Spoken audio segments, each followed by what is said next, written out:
সরাসরি আপনাদের তৃণমূল ভবনে নিয়ে যাব। কংগ্রেস ত্যাগী নেতা শঙ্কর মালাকার তৃণমূল কংগ্রেসে যোগ দিতে চলেছেন। আমাদের তৃণমূল কংগ্রেসের তরফ থেকে আমাদের সভাপতি সুব্রত বক্সী রয়েছেন, সহসভাপতি রয়েছেন জয়প্রকাশ মজুমদার, দলের আরেকজন সম্পাদক রয়েছেন বৈশানাথ চট্টোপাধ্যায় সহ আমরা সবাই তাকে সাদরে গ্রহণ করছি। দলনেত্রী নির্দেশ দিয়েছেন, দলনেত্রীর নির্দেশ অনুযায়ী আজকে আমরা তাকে তৃণমূল কংগ্রেসে সামিল করছি।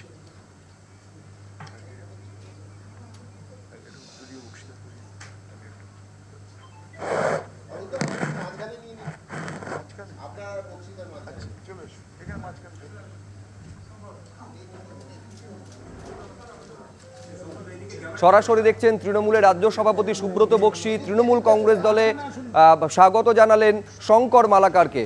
অরূপ বিশ্বাস উত্তরীয় পড়িয়ে দিচ্ছেন।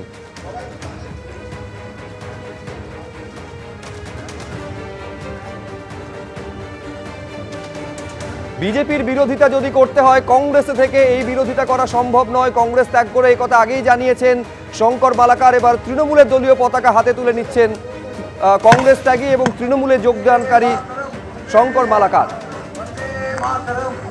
এর আগেই কংগ্রেস তাকে বহিষ্কার করে এবং তারপর তৃণমূল কংগ্রেসে যোগদান শঙ্কর মালাকারের।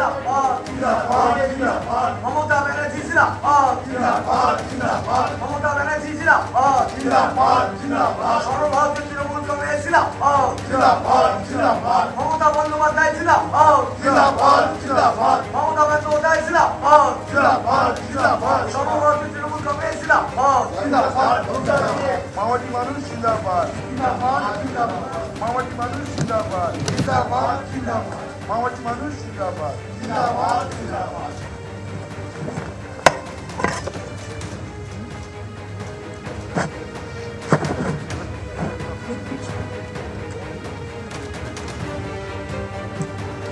আমাদের দলের সর্বজন শ্রদ্ধেয় সভাপতি সুব্রত বক্সী আছেন, আমি তাকে কয়েকটি কথা বলার জন্য অনুরোধ করছি।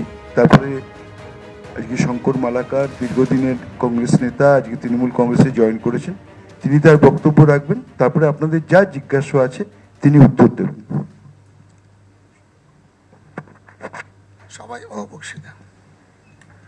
নমস্কার।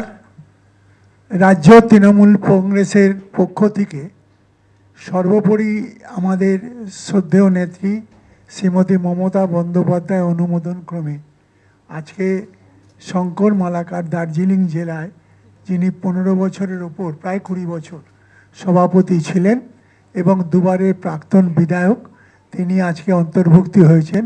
তাকে অন্তর্ভুক্তি করে এটা নিশ্চিত যে উত্তর বাংলায় আমরা শক্তিশালী হতে পারব। কাজেই তার এই অন্তর্ভুক্তির তার কারণটাই হচ্ছে যে সার্বিকভাবে মমতা বন্দ্যোপাধ্যায় উন্নয়ন কর্মযজ্ঞে সামিল হয়ে তিনি সহমত পোষণ করেছেন বলেই তিনি আজকে দার্জিলিং কংগ্রেসের পক্ষ থেকে আজকে আমাদের দলে যোগদান করছেন। নমস্কার।